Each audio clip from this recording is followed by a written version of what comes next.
We were doing a lot of talking earlier, so I thought I'd hold off on the Good idea. Yeah. recording. Okay.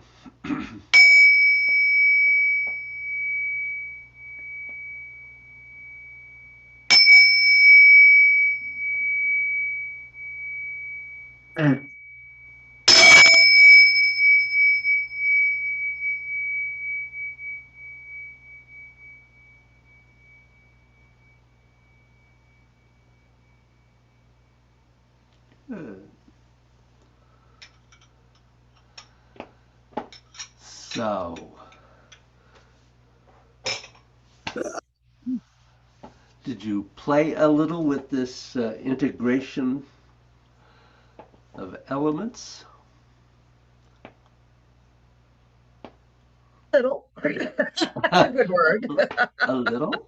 I, Okay. although then the part we hadn't gotten to last week was the number 7 that I noticed when you kept saying, "Now make sure you read the end of the notes." Like, ooh, okay. Yeah. Um, so that I tried to, yeah. That again, like I have said a number of times, 7 is still a big challenge for me. So it's Yeah. hard to integrate when you don't feel like you still even have it. Um, but yeah, I have no questions. I think it's a some of it's not a lot of work because they're integrated otherwise, and some of it is Mm. like, ooh, yeah, okay. Yeah. It's kind of how I perceive it or experience it. Uh-huh. Bill? Yeah, I think so. I think doing that, and I'm getting better with. I'm feeling more and more comfortable with the reverse breathing, which helps pull everything together. Also, so then the Mm-hmm. elements is an addition. I it's it feels like a natural further integration exploration. Good. Mhm. So I'm feeling Yeah. reasonably good with it. I think as you become more accustomed to doing the reverse breathing and can do it without effort, as it were, without having to think about every breath. Mhm. It's interesting how it begins to just happen with everything that you do. So Mhm. Yes. Yeah. it's a development. It takes time. Um, any thoughts for you, Carol? Um, when we did it previously, we got further, which surprised me because I know I'm always very fast. I mean, we didn't get to 7, but and doing that, the parts that I'm um are being well, which we never got to together was the joints and the cat. Mhm. Right. Hmm. Um, that Right. Yep. that's not second nature. Right. Right. Being Yeah, that's within those and as you say, it'll be nice to get to number 7.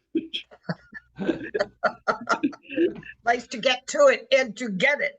yeah, Yes. that too. Um, the Well, oh, sorry. Go ahead. I have this weird resistance thing of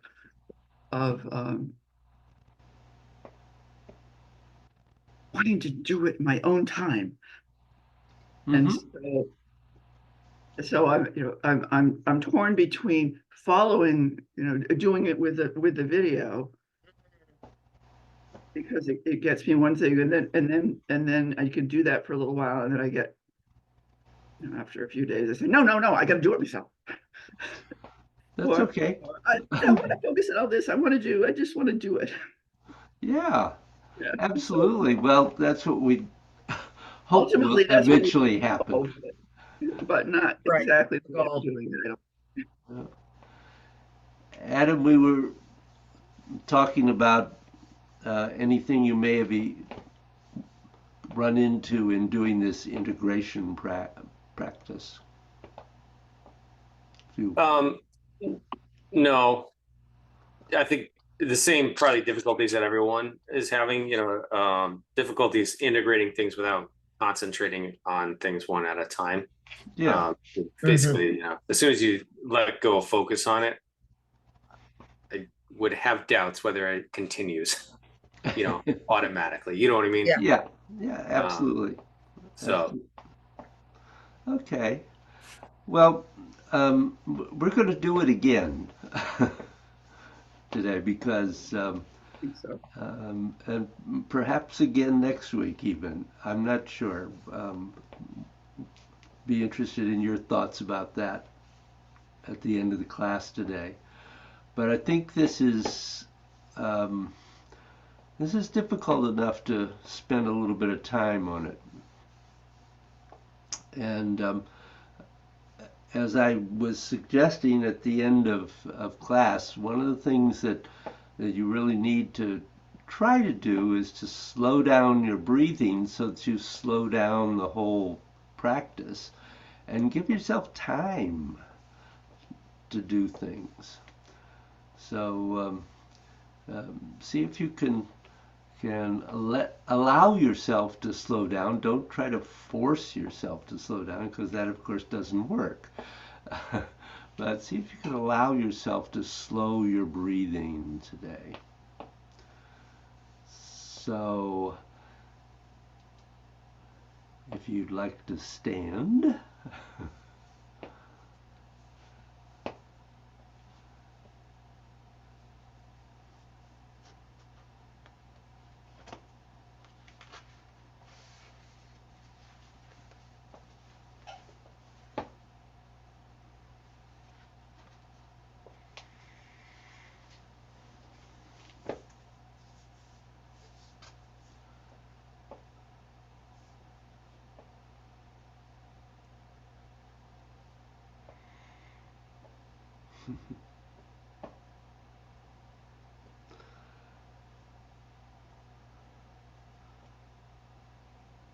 So just be aware of yourself standing wherever you are, and really try to open to that link to the earth below your feet and the universe around you.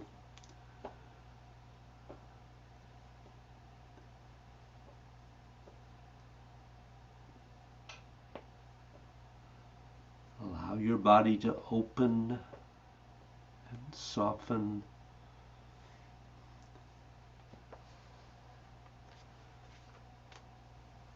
And really take a moment to focus on your breath, letting it be as fully the longevity breath as you are able to do without effort.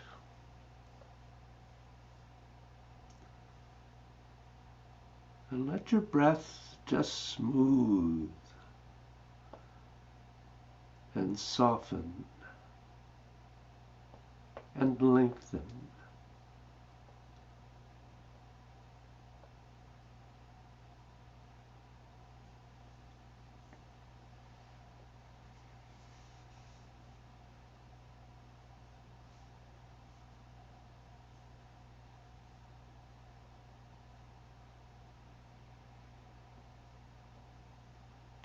Then begin to get your mind inside your body.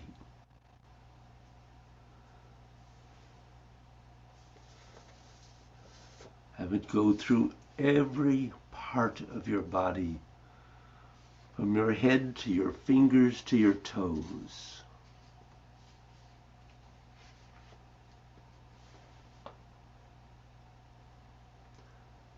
So your mind is focused. And you want to keep that awareness all the time you're doing the set of gods. And there are 3 places where you want that to be constant. One is the bubbling well below your feet, and on down to the limit of the boundary of your etheric body below your feet if you can. And your lower dantian.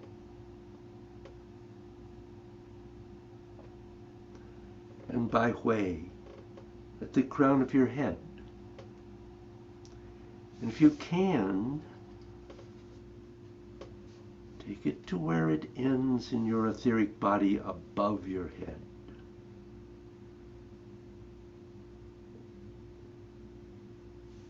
And just try to keep those and your breath stable.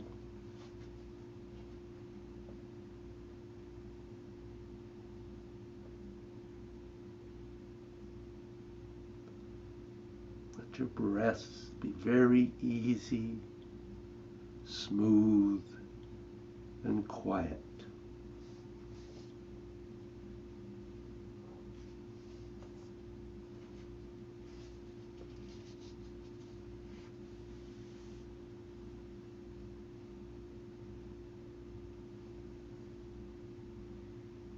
And you may want to start with ordinary breathing,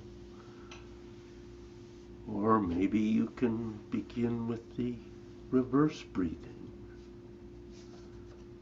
Either one.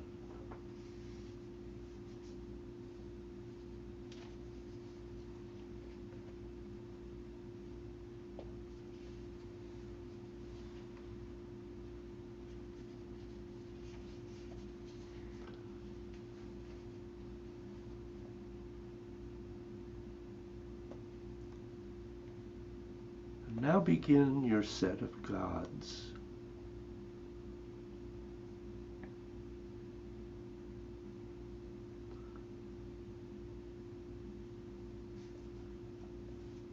Relax your eyes.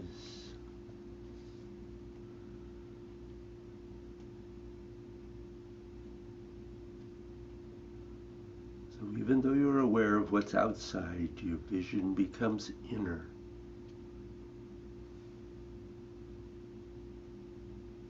And your awareness enters your body.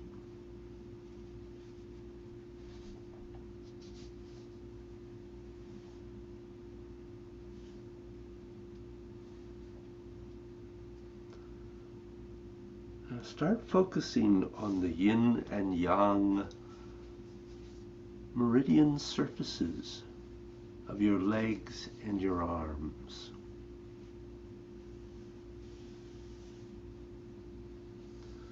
Twisting in when your arms are bending, twisting outward along the yang surfaces when your arms are extending.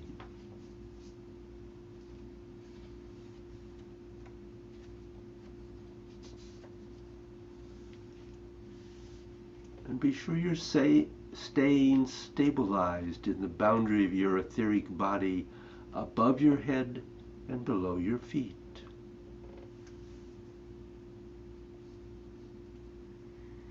Start opening up that field so that you start feeling how your hands are interacting with your etheric body in front of you, to the sides, and in back of you.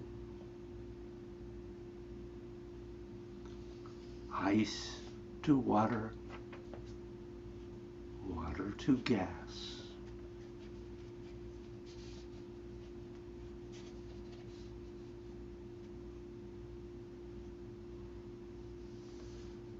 Now let your body lengthen. Pay special attention to the sense of lengthening the legs.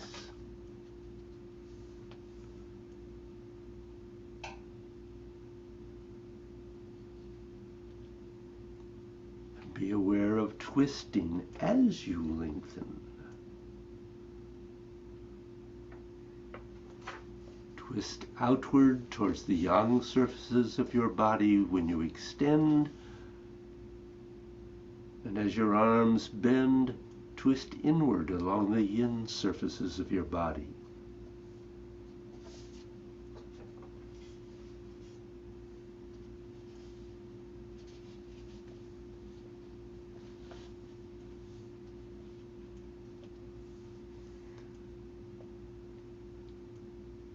And since you're working the etheric body all around your physical body, you can start letting that etheric body expand if you can, but at the same time, let the tissues within your body begin to lengthen.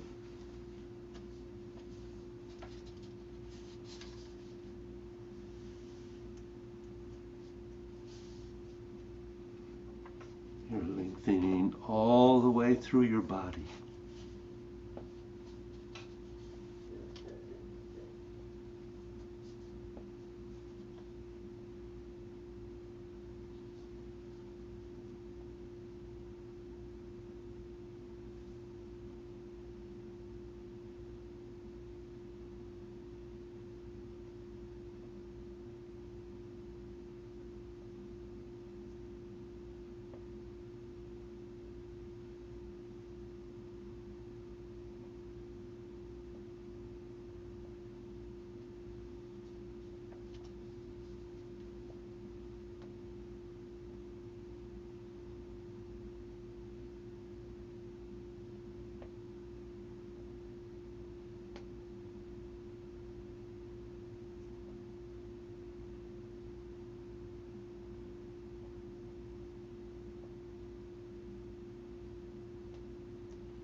And as you go into the next movement, you're still focusing on the lengthening.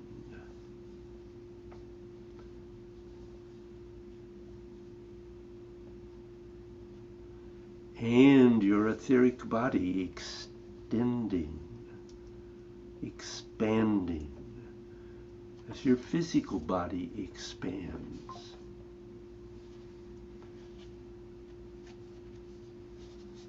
And at a certain point, it will be difficult to tell whether it's the lengthening of your physical body that causes your etheric body to expand, or that it's just expanding your etheric body a little that will release your physical body to lengthen. They are co-joined.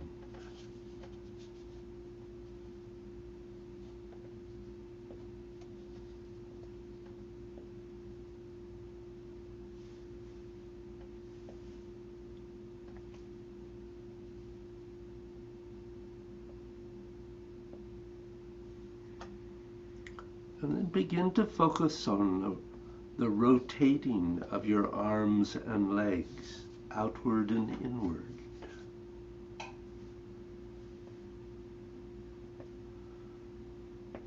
At 12 outward, at 3 inward, at 3 outward, at 6 inward, at 9 outward, at 12 inward.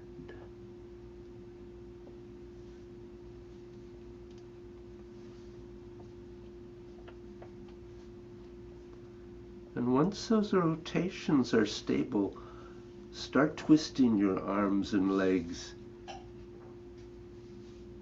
instead of merely rotating them.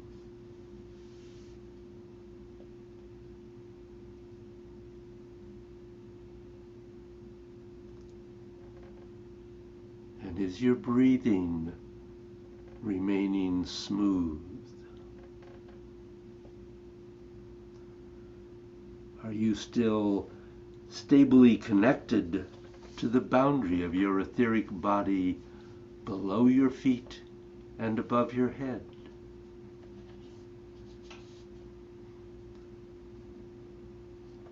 Is the bending and stretching of your arms causing your etheric field to expand out slightly when you stretch your arms, and then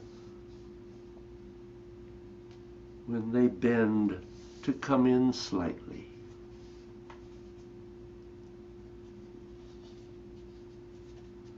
This will make your etheric field stronger.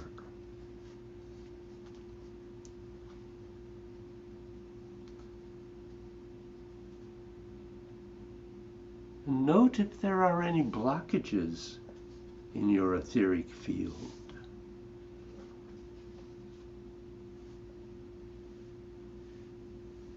If you find a blockage, just dissolve it and keep on doing everything else.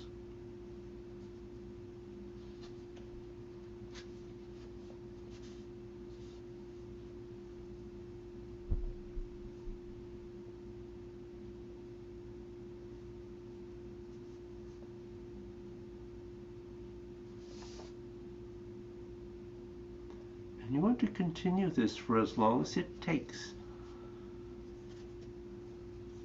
to dissolve through your etheric field down to the bottom of your feet and below your feet.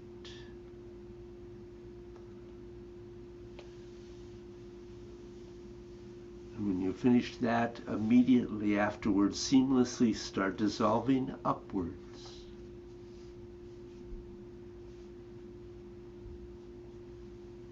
And dissolve your etheric field going upwards.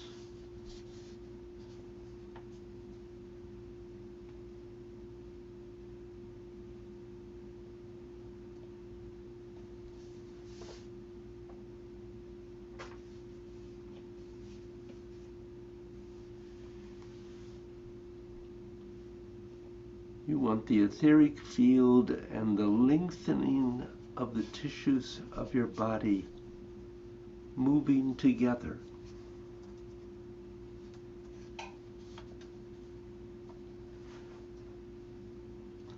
And if you're able, begin to spiral your arms and your legs. And if not, just keep twisting.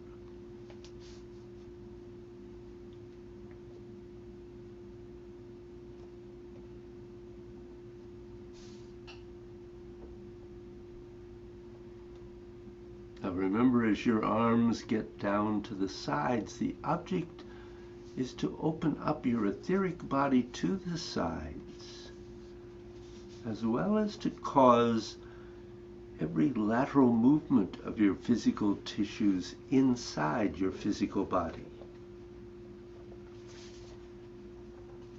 And be aware of your breathing.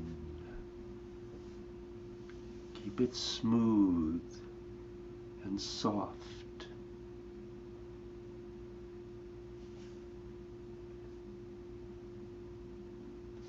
And if you haven't started reverse breathing, begin to do that now.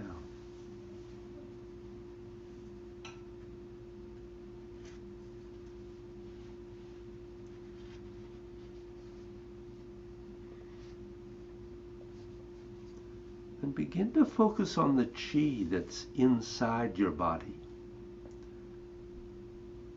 You have to let your intent inside your body travel along your nerves, so that now you're focusing on recognizing how the chi and the breath are moving together. Try and have your mind settle directly into the chi, more than the breath.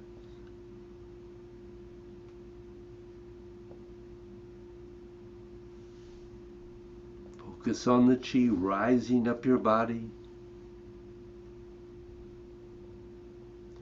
and your chi going down your body.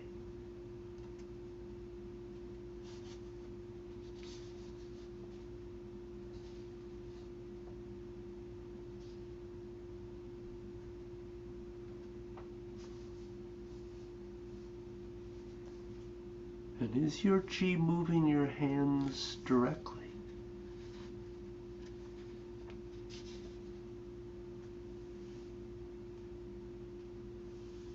So use your chi to get your hands to the very bottom, and then lift your chi through your legs, up the middle of your body to the crown of your head, until you're arms reach their full extension.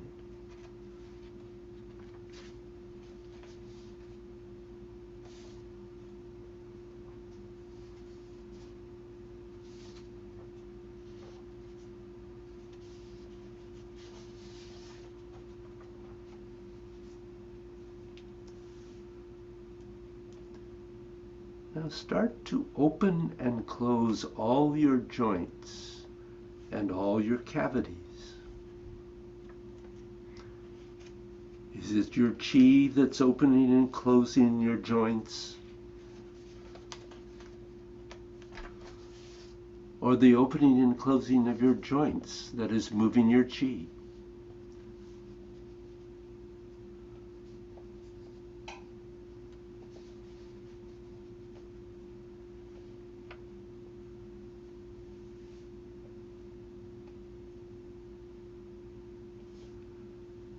Make sure every joint is opening and closing.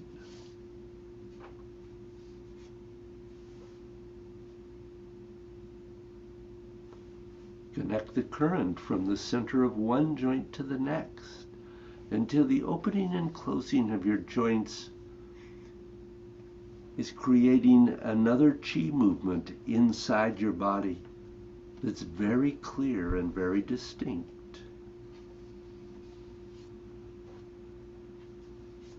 And get your cavities to open and close as well.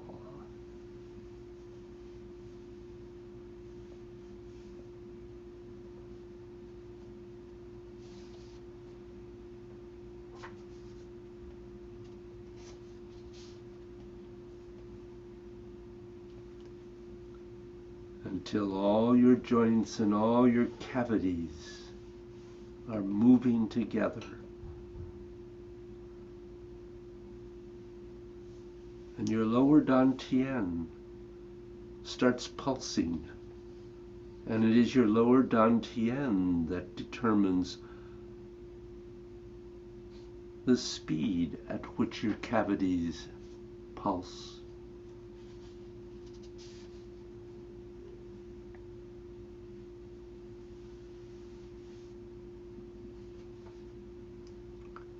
And remember that you are bending your spine to bend your arms.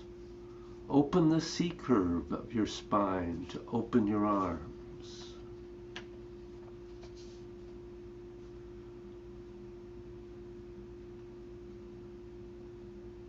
And make sure you're still connected stably above your head and below your feet.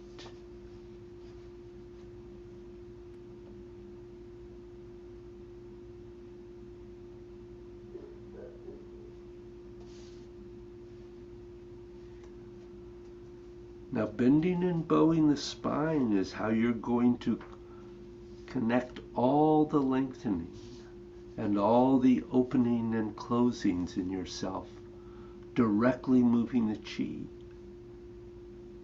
Where do you want your chi to go? Let your spine be the director, telling your chi where to go. And remember, it's your mind moving inside your spine that's really doing it.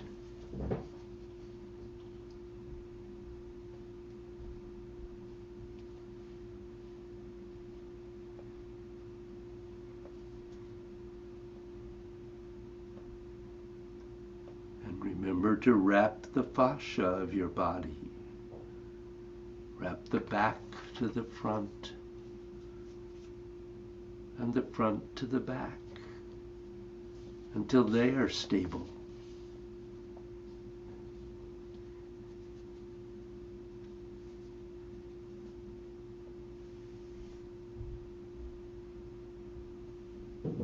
And don't lose your attention to the boundary of your etheric body, front, back, and sides.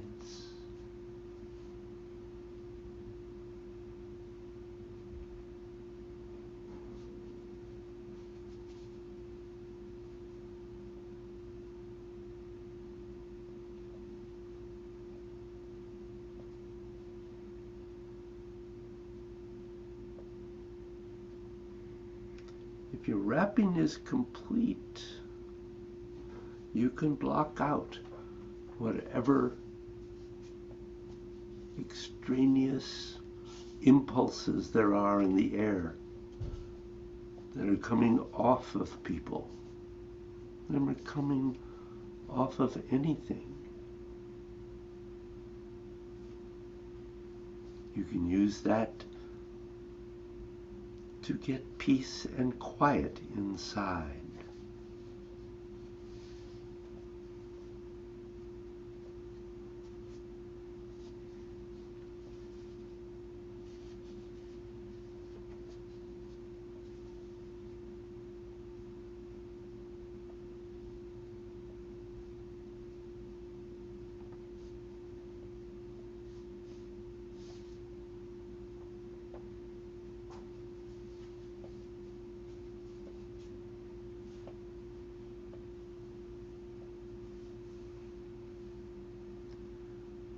And the trick to doing all the Neigong together is to relax your mind.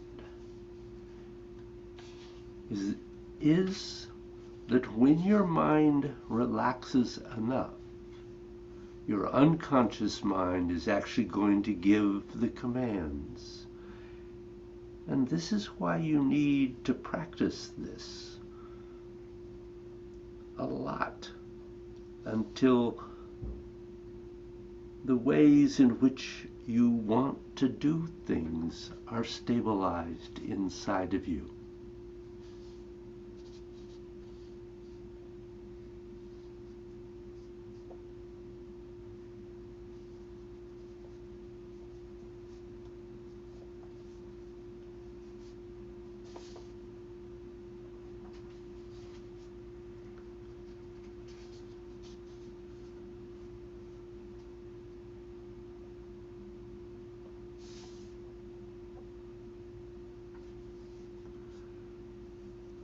Remember to activate the spine from the back when you're going down, and from the front when you're going up and backward.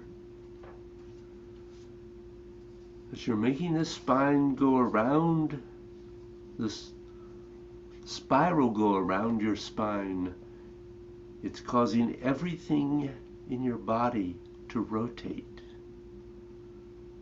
Your arms and your torso. But you want to have the sense of your tailbone being very stable, directed downward towards the earth. And it's not moving side to side. Everything in your body is going to move around your spine. But the spine has to have a stability point. And the one thing that can be that stability point is your pelvis and tailbone.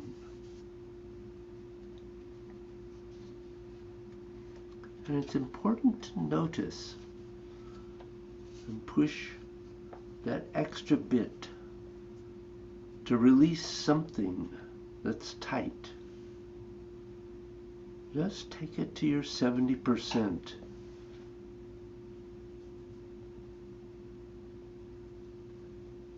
Of the biggest circle you want to make.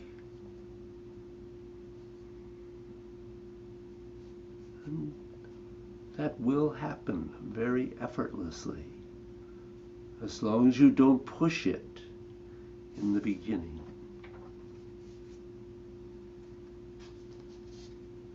Doing the spiral, what will happen naturally is that she will constantly transit from the left side to the right side and the right side to the left side of your body. The back of the brain to the front and the front to the back. And in the process you will both energize your brain and clear out the stagnant fluids in your brain. And keep your eyes relaxed, even if your eyes are closed. Don't have a sense of straining your eyeballs. That's very important.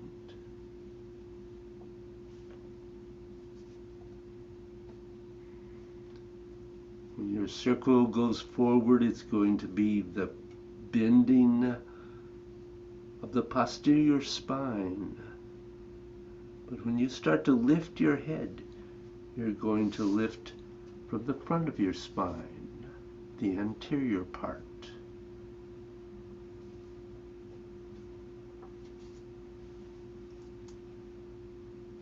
And when you're done, close.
And you can relax and sit down.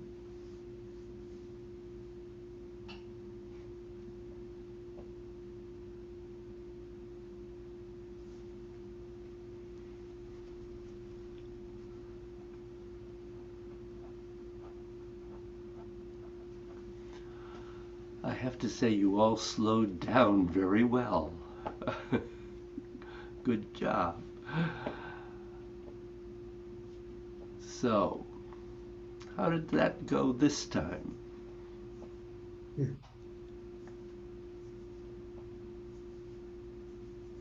Seven was much better. I was like, oh, maybe I'm getting it. Of course. Both because of, last week's reading and just listening to you. I felt like I did better. Good. You will get 7.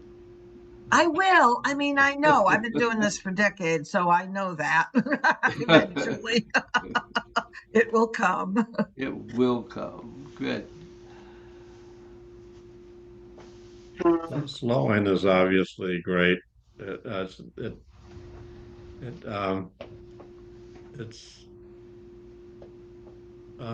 makes it natural not to have edges and stops. The slower you go, the more continual the movement. Good. You don't have a reason to stop and start going the other way because you're going around instead of right to the edge or something. So. Don't want you going over the edge, Bill.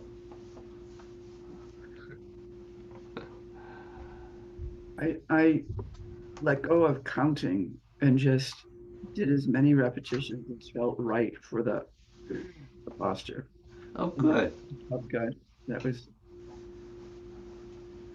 Yeah, I lost count a few times, so I was following you, Carol.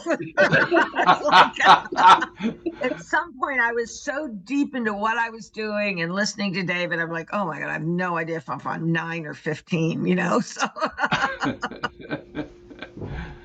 Well, Carol seems to have had pretty good instinct about that. That's right.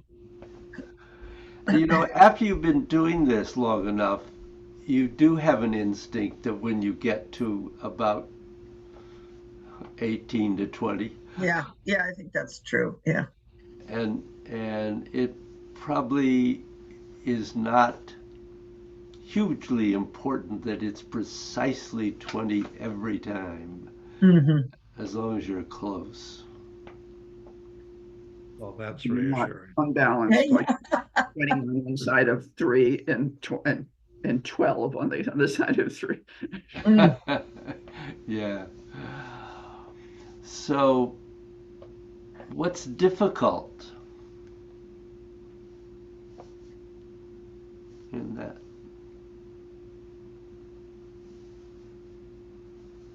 I don't find reverse breathing difficult, but I do find I lose it occasionally.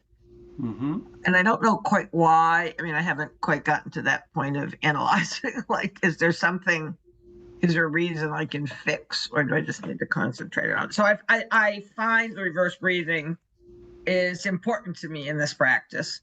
And because I've done it before, it comes pretty naturally, but every so often you're like, in 3, it took me a little while to get in sync there, but I've been doing that now for a while. So yeah, but I just, suddenly you're like, ooh, Yeah. I'm not, yeah. No, that I think we all have gone through that or are going through that. Absolutely, because it's a change, Right. and it is much more difficult to make a change than it is to insert something new. So usually, Usually. In 3, when you go, like, if you're going from 3 to 12 to 6, you know, having the reverse breathing correct and having that, it feels natural when you're going down at 6, 3, 6, and 9, then 9, 12, and 3, when you're going up to the top, still have that thing of upright but more yin, contradiction. So, I've been working on that more, to have the C curve at 12. yep. And so I think I know what to do, but one, yeah, I'll just stop there. That's just a place that,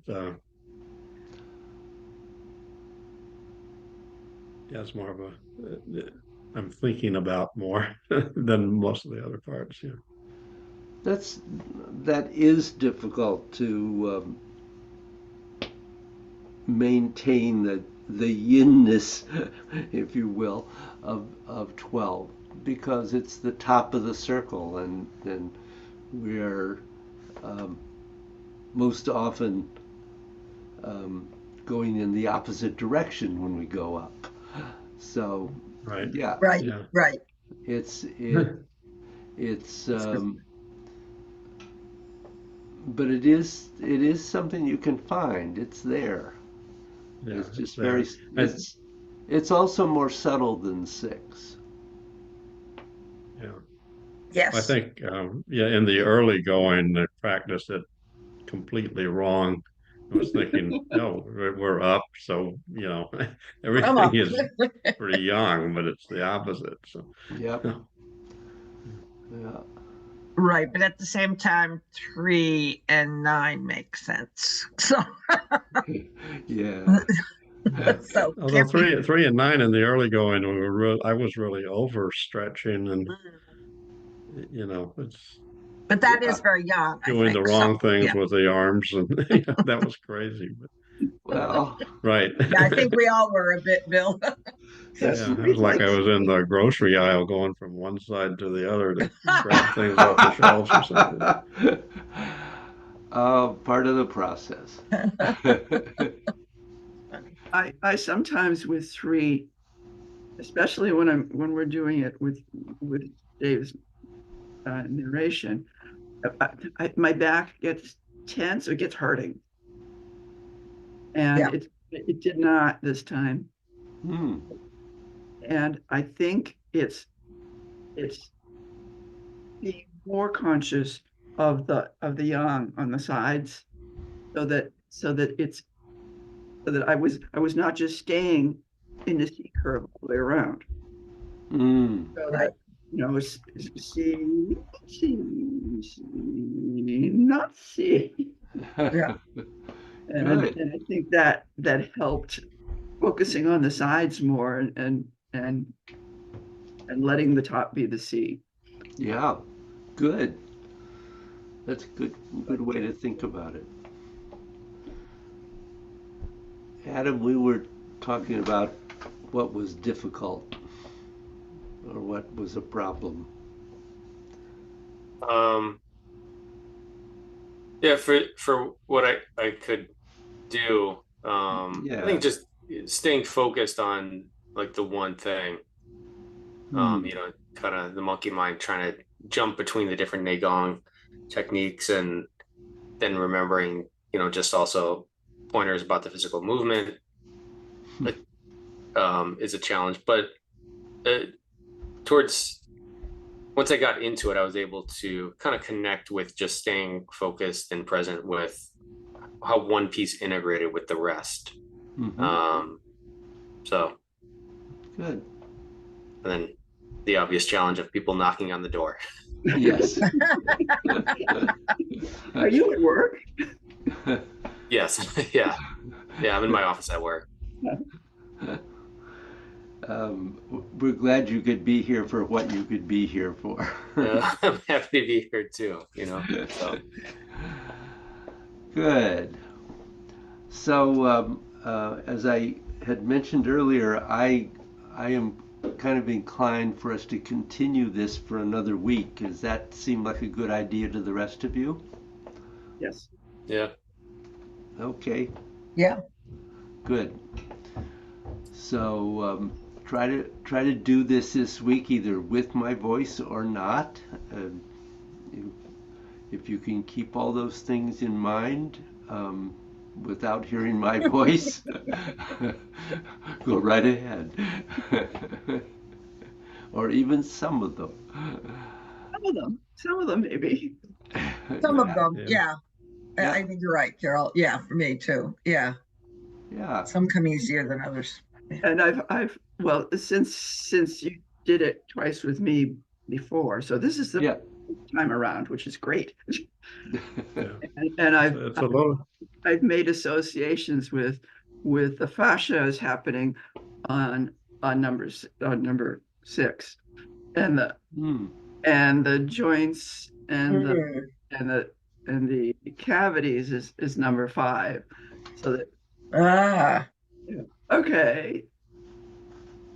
So when I'm doing it on my own without everything, I can let's make sure that part's in there as long with all the old lengthening. it's a little like sometimes you see a film and they show you this sort of intro sequence where they give little tidbits of the whole story. Yeah. It's a little bit like we're playing the whole story, but you have to know the whole story to see that you're seeing it, the whole thing. Yeah, so in a very compressed time. Indeed. Part of the unfolding. Good. Well, I will say goodbye for this part, and we'll see you next week.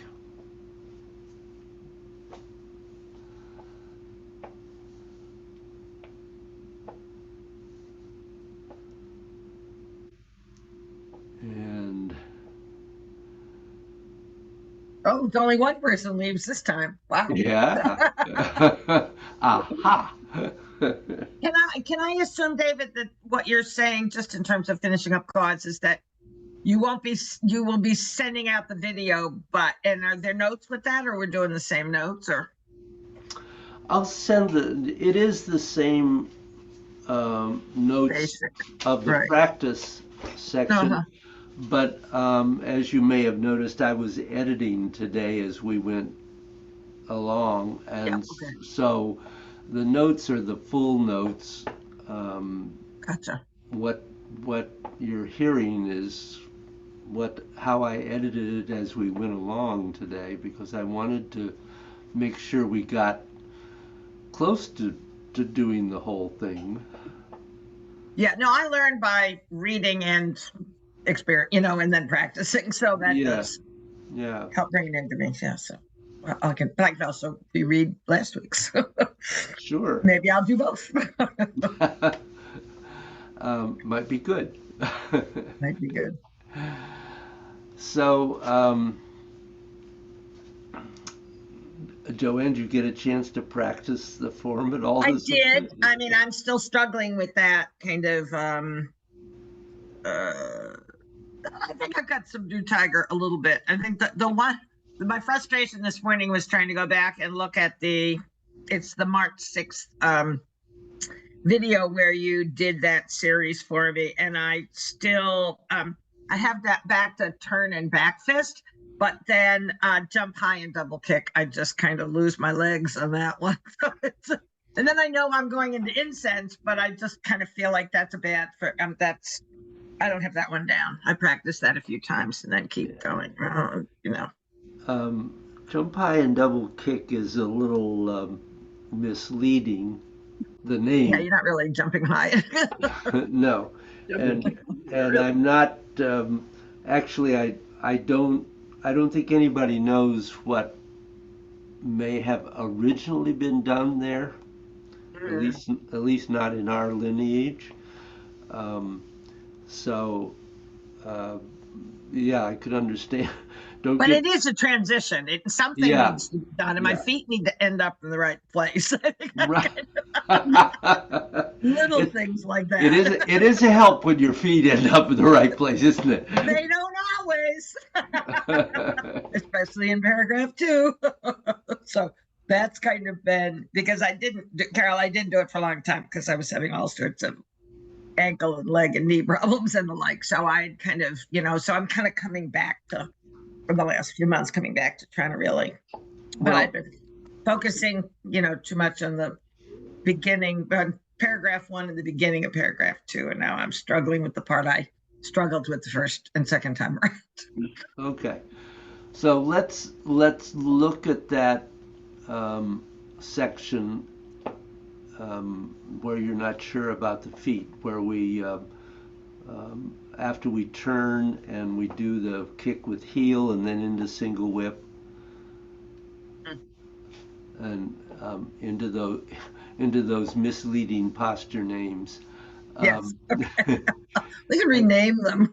It's pretty. It's actually pretty simple. So I'm sure it is, and I'm sure I had it once before, and I just I lose things sometimes. There was one point at the lamppost kick, and I was standing there with my foot in the air and said, "How do I get out of here?" And it was, "Put your foot down. Yeah. Just put it down." Put it down, then we'll figure it out. And that's the right thing to do.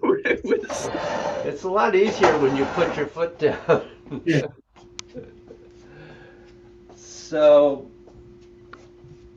we turn back to the original right side when we come around, and we have the kick with the left sole out, and then you step straight to the left side and rotate and shift into your single whip.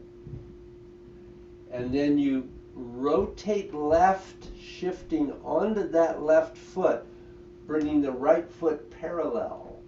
And now you're going down on the left and begin to come up on your right. And you want at this point to have gotten completely onto the right foot, so that as you come up, you can use that to step the left foot forward, and then you rotate onto it, and you're doing the short step so that the toe doesn't come, the right toe does not come forward of the left heel, and you're sinking on that left foot, pushing down with the left hand and then chopping with the right.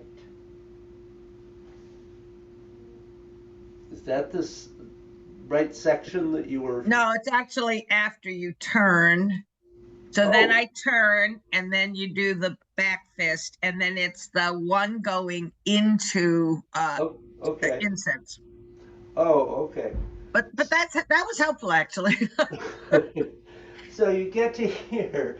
So as you're coming up, you're turning and shifting onto that left foot so that you can step back with the right, cover the fist, turn on the left heel, and as you rotate onto the left heel and step forward with the right foot, the right hand comes up and opens to the blade, and then you shift forward into that chop.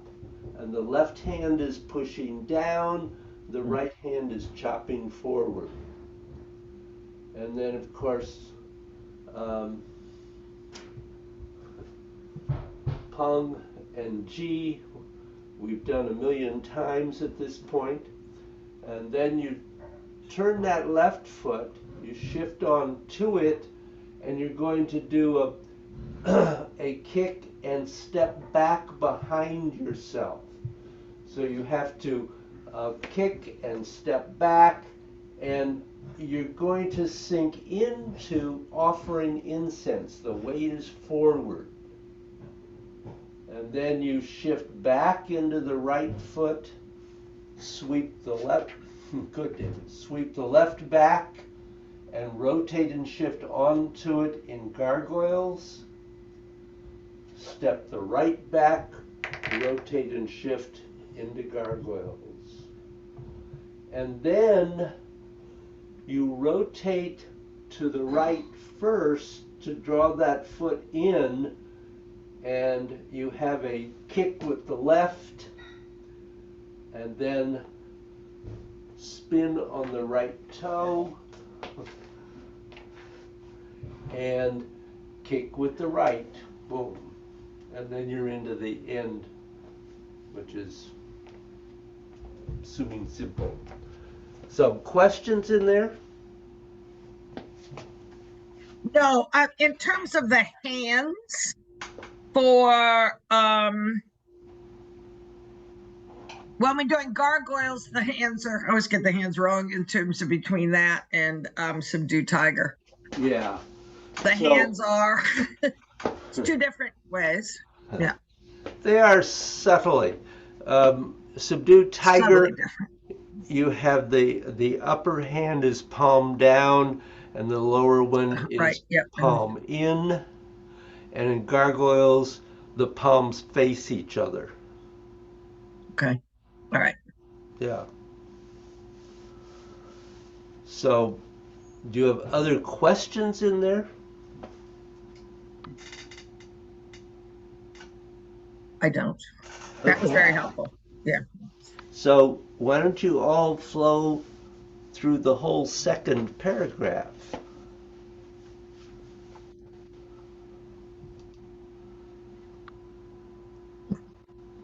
Where does it start? Oops. Well, wait a minute.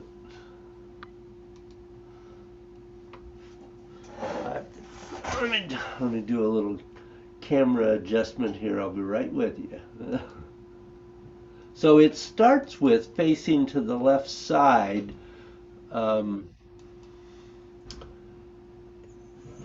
Yep.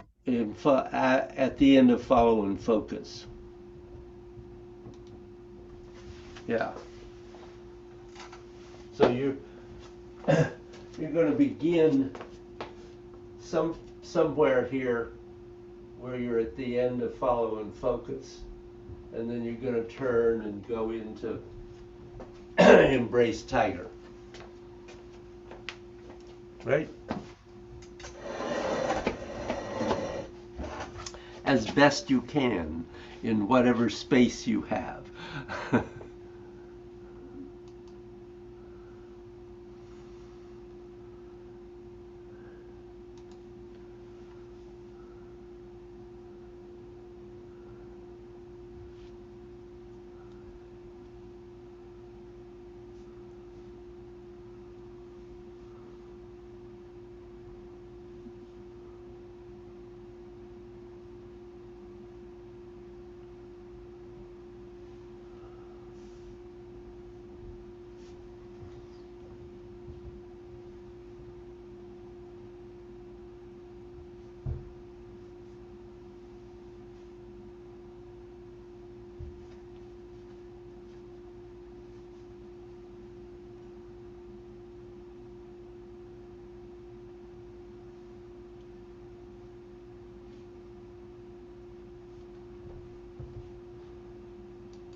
Seems to be.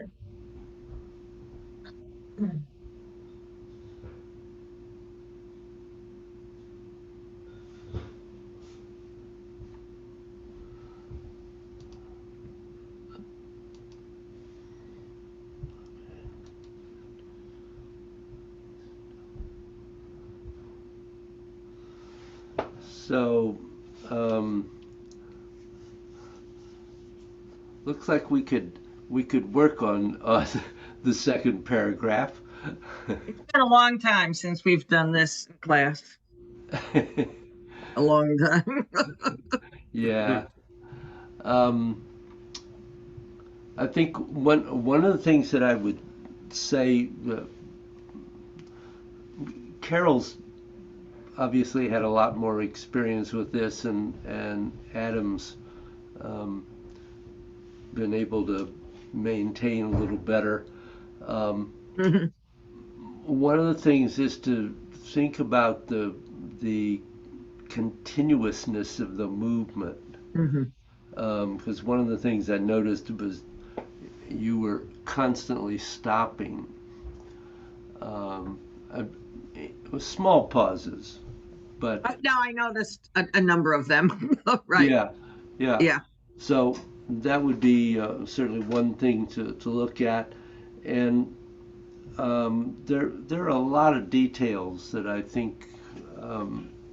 So I think maybe one of the things we should do is just try to work through the second paragraph, doing kind of detail on Yep. each posture for a while, and just work our way through without rushing. It's not a big deal. I think that long period of your problems really, robbing you of being able to Right. practice. So we just have to get it back. Right. No, and I know, I mean, watching you, right? It's like, yeah, where your weight is on what foot and the turning. I mean, it's like, oh yeah, oh oops. Yeah. Up through what you did, I think everything was there except after the chop. There is a pung and G before the kick. I saw you do that, and I didn't. Yeah, remember that. Yeah. Yep. Okay. So you I might, hadn't been doing that Yeah. this last week, so yeah, I'll have to add that. Okay. So I'm gonna leave it at that point today, I think, and we'll just plan next time to work on the first few postures in a little more detail, and see if we can smooth things out a bit. Yep. Get back to it. Yeah, get Anyway. back to it. And who knows, we might find places where things could improve for Carol and Adam too. It does happen. Yeah, and it never hurts, as Carol has said a few times, it doesn't hurt to go over this. Oh, no, it doesn't. It always helps us deepen it. Yeah. Yep. Yeah. Since Master Joe isn't around, I've got Bruce speaking to me now and then, and he does that a lot. Yeah. Good. So, Good. last minute thoughts or questions, guys? No, sounds Okay. good, David. Good. Very Thank good. you. Thank you. Thank you. Carol, say hi to Shell for me. I will. Okay. Take care. Take care, guys. Bye.